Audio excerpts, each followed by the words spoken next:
All right, let's start off here on number 2. So for this one, we're just going to switch everything into sine and cosine. I would write this as 4 over 1 times cosine over 1. Technically, it's cosine t there, so we'll go and put that there.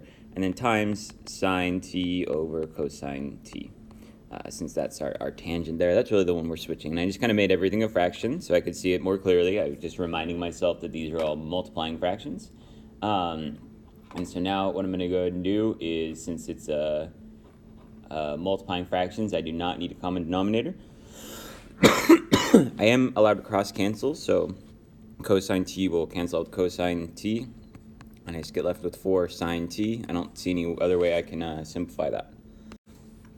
Oh, and you know what? Since they put these in parentheses, I think you're going to have to put that t in parentheses just to kind of match the format that they had put up there. And also, you got to use t since that was in the problem, not x. All right, next up, I'm going to go ahead and do number 4 here. So for this one, once again, I would change everything into sines and cosines. So I have sine squared x over cosine squared x minus 1 over cosine squared x.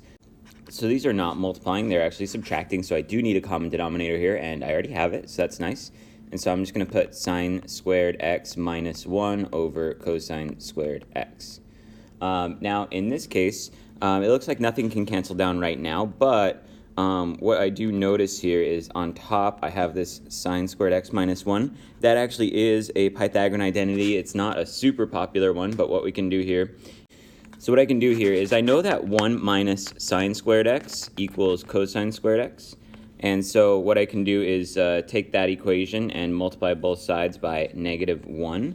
And that turns this into -1 plus sine squared x equals negative cosine squared x. And so that is a correct modification, so I'm going to use that. I'm going to substitute that in here. So I'm going to say that this equals negative cosine squared x over cosine squared x. So now these do cancel out. However, we are left with that negative, which if you're canceling out by division, that's going to come out to -1. All right, next up here, what would we do here? I think what I would do is I would go ahead and write this as cosine squared theta over 1 times 1 over 1 plus sine squared theta over cosine squared theta. From there, you could do a common denominator in the parentheses. I think what I would do is I would distribute this. There's more than one way to do this, but I would distribute that in there. So cosine squared theta times 1 is obviously cosine squared theta.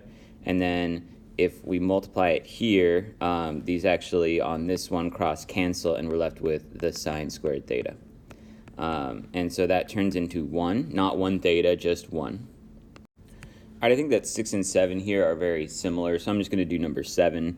So I would start off just by switching everything into sines and cosines. So for cotangent, it's cosine over sine. I'm going to call this one sine over 1 minus 1 over sine. And so I need a common denominator. I'm going to subtract these on bottom here. So I need a common denominator. So I'm going to multiply this one by sine. And so that turns into cosine over sine over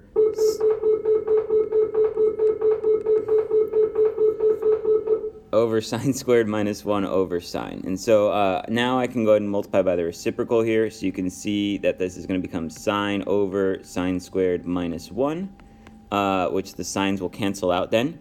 And then we used this identity a little bit earlier, but I can prove it again because we know that 1 minus sine squared equals cosine squared. We can multiply that whole thing by -1, so that becomes -1 plus sine squared equals negative cosine squared. So I can turn this into cosine over negative cosine squared because of that identity up there. And then I can cancel out the cosine with the squared, so this becomes -1 over cosine. For those of you thinking the negative is in front of the cosine, it really is, but whatever one negative in a fraction, I just throw it out front of everything. And then I would simplify that a little bit further as negative secant, and I would write that then as my final answer here as negative secant of theta in parentheses, just to match their format. All right, once again here, 9 and 8 and 9 pretty similar, so I'll go ahead and do number 8. So for this one, so I would start off here just kind of, once again, changing everything into sine and cosine. So I'm going to see this as 8 over 1 times actually, it's sine over 1. So you know what? I'm just going to write that as 8 sine over 1 plus 6 sine over cosine over sine over cosine. All right, so now what I would do next is I would get a common denominator up here, so I'd multiply by cosine over cosine. So I get 8 sine cosine plus 6 sine all over cosine over sine over cosine. And so now I'm ready to multiply by the reciprocal here. So that's going to be multiplied by cosine over sine, which then these cosines will obviously cancel out. And so then I have 8 sine cosine plus 6 sine all over sine. And so to simplify that a little bit more, what I would do is I would factor out a GCF up top. I would factor out the sine, and that's going to leave me with 8 cosine plus 6. And we can cancel those signs out now. That's why I wanted to GCF that. And so this becomes 8 cosine of t, got to throw that variable back in there, plus 6, and that's good. All right, next up, number 10 here. So for this one, whenever I see these fourth powers here, I automatically think, and they're subtracting, so I think about difference of perfect squares. So I would call this sine squared minus cosine squared times sine squared plus cosine squared. That is the difference of two perfect squares. And then this plus cosine squared is still over here. Oh, this was cosine squared there. And the reason that's important here is that this one right here we know can turn into 1. And so if it's 1 times this other parentheses, we can multiply that in there. So it's sine squared minus cosine squared plus cosine squared.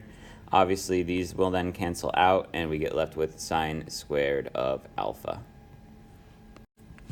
All right, next up here on this one, we're going to just add these together with common denominator. So this one's going to get multiplied by cosine. You kind of multiply by what you're missing. This one will be multiplied by 1 plus sine.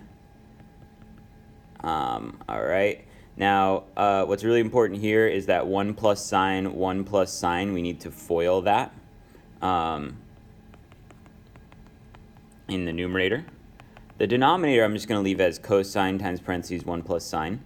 But this numerator I need to FOIL, so this is going to become 1. And then plus sine for the outer and inner would be plus 2 sine.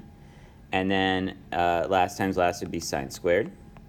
And then for this piece over here, I have cosine squared coming from this just cosine times cosine. Nice and simple over there.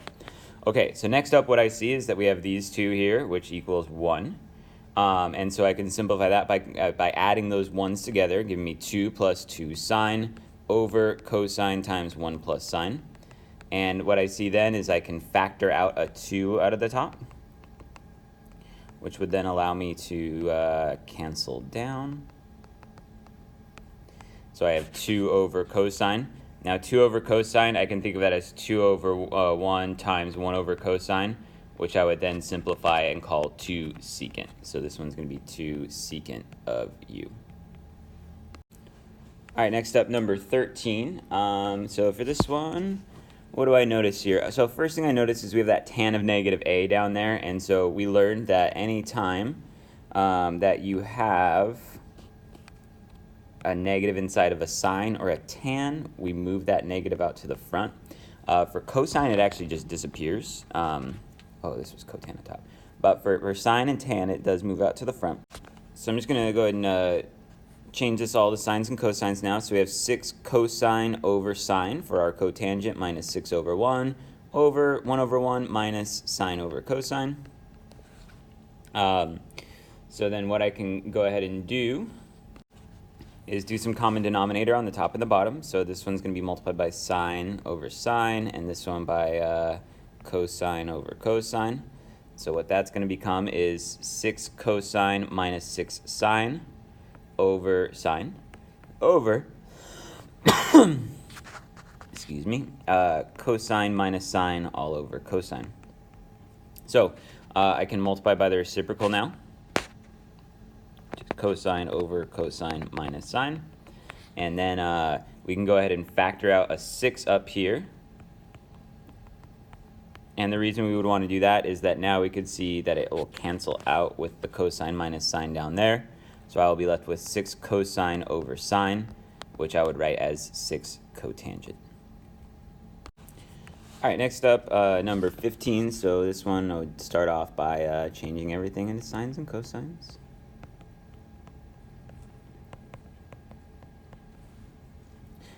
I would deal with this big fraction first, and I would kind of just deal with that -1 at the very end. So I would do a common denominator here with the cosine squared.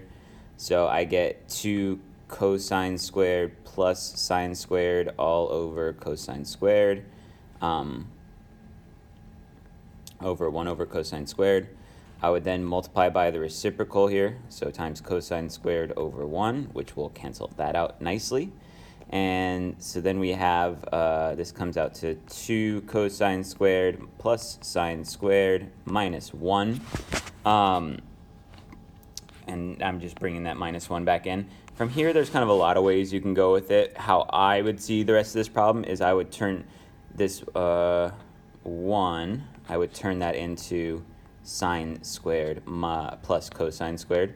Now notice my parentheses there because that negative was in front of it, so this will become minus sine squared minus cosine squared. And then I'll just bring these guys down and combine like terms.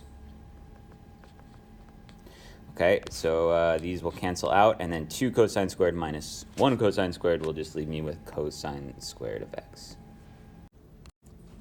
All right, next up here, this isn't really a trig question, but it is a question about identities. So it's asking if it is if the given equation is an identity. So what I would say is I would just solve this and kind of see what happens here. So I'm going to multiply both sides by x plus 7. I don't like solving for anything on the denominator. Now this, of course, requires a FOIL here. So this becomes x equals x squared plus 14x plus 49. I would then get one side to 0 since this is really a quadratic. And you can try to factor that. I can already, like, multiplying to 49 and adding to 13, that's not going to factor. So I would just jump into quadratic formula here. -13 plus or minus the square root of, let's see, 13 squared is 169 minus 4 times 1 times 49 all over 2 times 1. And really, I think I'm just concerned with what's going on here in the radical. I'll multiply those together. So 36, 16, 196. And so what I'm seeing here, which is what I kind of suspected, is that we have 169 minus 196 in the radical. And so this is going to end up being imaginary. And so then what I would say is that it has not an identity. If it was an identity, it would have come out with something like 5 equals 5. It's not an identity, though. I'm going to say there's no real solutions. It would only be imaginary solutions. All right, next up here, they're asking more kind of are these identities? And so on option A, if you multiply x plus y times x plus y, then you get x squared plus, and you have xy, and xy makes 2xy, and then last times last is y squared. So that's just an identity because it's an algebraic truth. If you FOIL that left side, you're going to get the right side. B is not an identity because that could be true for some value of x, but it would be false for other values of x. And so that's kind of what all of these are asking here is would this always be true, or would it just be true for some values of x? So I'll let you guys try the rest. All right, next up here, I would change these to sines and cosines. So I would say sine over cosine over 1 over cosine of negative x. And that one I included the negative x there. We don't really have a rule for secant, so what I would do, like I said, is switch that into cosine, and then look at the rule for cosine. So the rule for cosine actually says that negative can just go away. So I'm not going to move that out to the front for cosine. It's going to disappear, and then we'll multiply by the reciprocal there, cosine over 1, and we just get left with sine of x. All right, here you're kind of having to fill out the identity here and kind of follow their work and see what they did. So let's see, they used the reciprocal identity, and so it looks like what they altered here was the cotangent, and so we know that cotangent is cosine of whatever was in there, so in this case b over sine of b. So they already put the sine of b for you, so you're just putting cosine of b right there. Now they're asking you to multiply these fractions together. So we do not need a common denominator. We would just do top times top up top, so that'd be cosine squared of b. And then, let's see, we already have the common denominator for the addition of these fractions, so this would be sine squared of b plus cosine squared of b, just adding those numerators together. And then we know that the Pythagorean identity says that that is actually 1, and so we can write this as cosecant of b. All right, next up here, we're going to do another identity. So once again, we kind of have to follow their work here. And so they said to start with the right-hand side and use the Pythagorean identity. So it looks like what's gone is this cosine squared. So the only thing we can turn cosine squared into is 1 minus sine squared. And we'll say of theta here. So we will go ahead and do that. And it looks like what they did next is they went ahead and distributed this cotan squared there. So cotan squared times 1 is obviously cotan squared, and then cotan squared times sine squared is sine squared theta times cotan squared. All right, so then they use the reciprocal identity, and so this would actually still be sine squared here because they did not alter that, they just altered that. And then I would say that we could put this over 1 and then cross cancel these.